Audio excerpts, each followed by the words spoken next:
عائشہ رضی اللہ عنہ اس کی راوی وہ کہتی ہے، آپ نے فرمایا رحم عرش سے لٹکا ہوا رہتا ہے، رحم عرش سے لٹکا ہوا رہتا ہے، اور آپ نے فرمایا آگے اور کہا اور کہتا ہے اللہ تعالیٰ سے جو مجھے ملائے گا اللہ اس کو اپنی رحمت سے ملائے گا، اور جو مجھے کاٹے گا اللہ اس کو اپنی رحمت سے کاٹ دے گا۔ رحم عرش سے لٹکا رہتا ہے اور وہ اللہ سے کہتا ہے اللہ جو مجھے ملائے تو اس کو اپنے سے ملا لے، اور جو مجھے توڑ دے تو بھی اپنا رشتہ اس سے توڑ لے۔ تو دیکھیے صلہ رحمی کے کتنے فائدے۔ تیسرا فائدہ صلہ رحمی کا وہ یہ ہے کہ خاندان میں محبت پیدا ہوتی ہے۔ صلہ رحمی کرنے سے خاندان میں محبت پیدا ہوتی ہے۔ نبی اکرم صلی اللہ علیہ وسلم فرماتے ہیں، یہ حدیث جامع ترمذی کی ہے، جو ابو ہریرہ رضی اللہ عنہ سے حدیث کے راوی کہتے ہیں تم اپنے نسب کو معلوم کر لو۔ آپ سن کیا فرما رہے ہیں؟ تم اپنے نسب کو، تمہارے کون خاندان والے رہتے معلوم کر لو اچھے سے، یہ میرا خاندان والا یہ ہے، یہ نہیں، یہ مطلب معلوم کر لو کون کون ہے، کہاں کہاں ہے۔ وہ فرماتے ہیں تم اپنا نسب معلوم کر لو تاکہ صلہ رحمی کر سکو، رشتوں کو قائم رکھ سکو، احسان کر سکو۔ اور آگے فرماتے ہیں کیونکہ صلہ رحمی سے گھر والوں میں محبت پیدا ہوتی ہے، مال میں اضافہ ہوتا ہے، اور اجل میں موت میں تاخیر ہوتی ہے یا زندگی میں برکت آتی ہے۔ ایک واقعہ سناتا ہوں آپ کو۔ جب میں کالج میں تھا تو کچھ اسٹوڈنٹس جو کہ عرب سے رہنے والے تھے وہ ہندوستان آئے، اور بالخصوص یمن کے علاقے کے رہنے والے تھے، یہاں آئے۔ اب جو کالج کی جو انسان کی عمر ہوتی ہے، میں B S C first year میں تھا، ہارڈلی جو ہے 17 سال 18 سال عمر تھی۔ تو جب وہ یہاں آئے، وہ بھی میری عمر کے تھے، وہ بھی گریجویشن کرنے آئے تھے، لیکن ان میں ایک جذبہ میں نے پایا تھا جو اب مجھے سمجھ میں آتا ہے کہ وہ جذبہ کس کے تحت تھا۔ وہ یہاں آنے کے بعد مجھ سے پوچھتے تھے کہ فلاں فلاں خاندان والے یہاں کہاں رہتے ہیں؟ میں نے کہا بڑی عجیب بات ہے، ہمارے پاس کے لوگ تو رشتے چھوڑ کے بھاگ رہے ہیں یہاں سے، اور پوچھتے ہو کہ فلاں فلاں خاندان کے لوگ کہاں رہتے ہیں۔ جیسا کہ ایک میرے دوست تھے، وہ جو ہے باتیا تھے، تو وہ مجھے کہتے تھے یہاں کوئی باتیا آپ نے کبھی سنا، کوئی لوگ رہتے ہیں؟ میں نے کہا میں نے ایسا سرنیم تو نہیں سنا۔ پھر بعد میں نے ڈھونڈا تو ایک دو خاندان مل کے میں نے ملا دیا۔ دوسرے کچھ آئے یمن سے لوگ، پھر وہ ایک آیا اور کہا کہ باوزیر لوگ آپ کو کہیں دکھے ہیں کیا؟ تو میں کچھ باوزیر لوگوں کو پہچانتا تھا، میں نے لے جا کے ملا دیا، تو بڑے خوش ہو گئے ان سے مل کے۔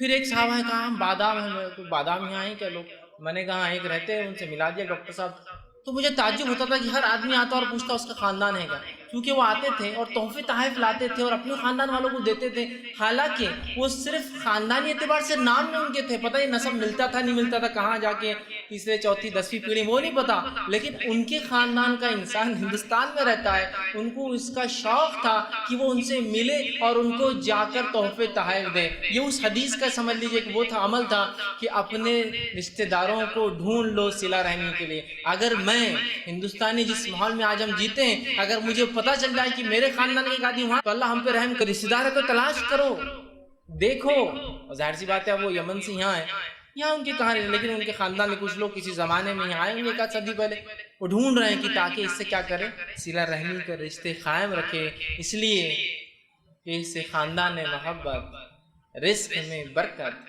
اور عمر میں برکت آتی ہے۔ سمجھ رہے ہیں؟ کرنا ایمان کی علامت ہے، اور اس کا الٹ آپ سمجھ جائے خطا رحمی کرنا کیا۔ یہ سب کا الٹ آپ سمجھ سکتے ہیں، لیکن میں خطا رحمی کے الگ سے نکات لوں گا۔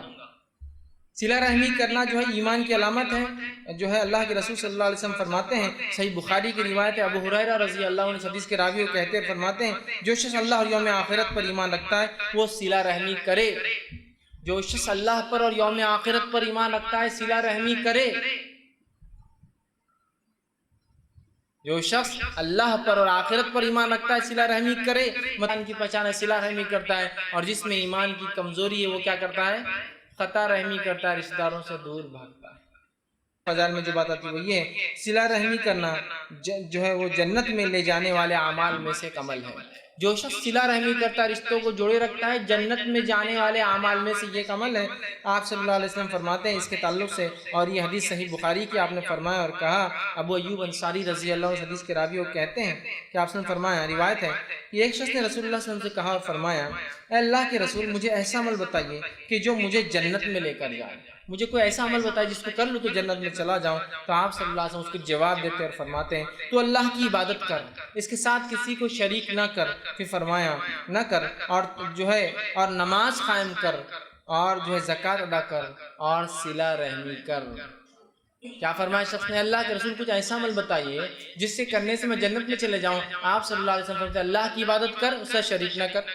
دوسرا فرماتے ہیں نماز قائم کر، زکات دے اور صلہ رحمی کر. پہلے 3 تو فرائض میں آ گئے، شہادت، نماز اور زکات، یہ تو فرائض ہیں. فرائض کے بعد جس چیز کو آپ گنوا رہے جنت میں جانے کے لیے وہ کیا ہے؟ صلہ رحمی. رشتہ قائم رکھ اور صلہ کے اندر جو جو چیزیں شامل ہیں وہ سب کر، ان کا حسن سلوک، تو جنت میں تو چلا جائے گا.